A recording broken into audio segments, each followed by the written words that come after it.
Madras check cloth വരുത്തിയ ബുദ്ധിമുട്ടിനെ കുറിച്ച് പറയാനാണ് ഞാൻ പെട്ടെന്ന് വീഡിയോയിലേക്ക് വന്നത്. റീറ്റെയിലേഴ്സിന്റെ ഓണത്തിന്റെ പർച്ചേസ് തകൃതയായിട്ട് നടന്നുകൊണ്ടിരിക്കുന്ന ഒരു സമയത്താണ് പെട്ടെന്ന് ഒരു ട്രെൻഡ് വന്നുപെട്ടത്. മദ്രാസ് ചെക്ക്, അതായത് 3 മാസം മുതൽ 30 വയസ്സ് വരെയുള്ള സ്ത്രീകൾക്കും പുരുഷന്മാർക്കും മദ്രാസ് ചെക്കാണ് ഇപ്പോഴത്തെ ട്രെൻഡ് നിൽക്കുന്നത്. ഞാനിപ്പോ ഒരു ചെറിയൊരു സംഭവം പറയാം. ഞാനുമായി ബന്ധമുള്ള നല്ലൊരു റീറ്റെയിലേഴ്സ് ഇന്ന് വന്ന് പറഞ്ഞതാണ് എന്റെ അടുത്ത്. ഒരു അമ്മൂമ്മയും അപ്പൂപ്പനും കൊച്ചുമക്കളും കൂടി പുള്ളിക്കാരന്റെ കടയിലേക്ക് വന്നു. അവർക്ക് ആവശ്യമുള്ള സെറ്റ് മുണ്ട്, സെറ്റ് സാരി, ഷർട്ട് എല്ലാം പർച്ചേസ് കഴിഞ്ഞുകൊണ്ടിരിക്കുമ്പോഴാണ് കൊച്ചുമകൾ പറഞ്ഞത്, എനിക്ക് ഒരു ചെക്കിന്റെ ഒരു ഫോട്ടോ കാണിച്ചു തന്നിട്ട്, മൊബൈലിൽ ഫോട്ടോ കാണിച്ചു തന്നിട്ട്, ഈ ഐറ്റം എനിക്ക് തന്നാൽ മതി, എനിക്ക് പട്ടുപാവട ഇത് മതി എന്ന് പറഞ്ഞു.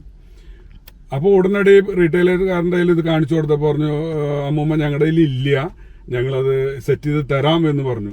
പക്ഷെ ആ കൊച്ച് അവിടെ നിന്നുകൊണ്ട് അപ്പുറത്തെ കടയിലേക്ക് നോക്കി അവിടെ ഉണ്ടെന്ന് കണ്ടപ്പോൾ ഇവർ ഈ സ്റ്റോക്ക് എല്ലാം അവിടെ പർച്ചേസ് ചെയ്ത സ്റ്റോക്ക് എല്ലാം അവിടെ വെച്ചിട്ട് ഇവര് നേരെ അപ്പുറത്തെ കടയിലേക്ക് പോയി.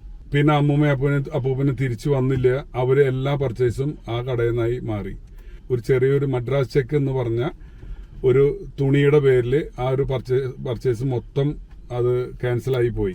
ഇത്തരം ട്രെൻഡുകൾ അപ്ഡേറ്റ് ചെയ്യണം നമ്മൾ, റീറ്റെയിലേഴ്സ് ആയാലും ഹോൾസെയിലേഴ്സ് ആയാലും. ഞങ്ങൾ ഇതിനോടൊപ്പം അപ്ഡേറ്റ് ചെയ്ത് കഴിഞ്ഞു. പക്ഷെ നിങ്ങൾ റീറ്റെയിലേഴ്സ് അപ്ഡേറ്റ് ചെയ്തോ?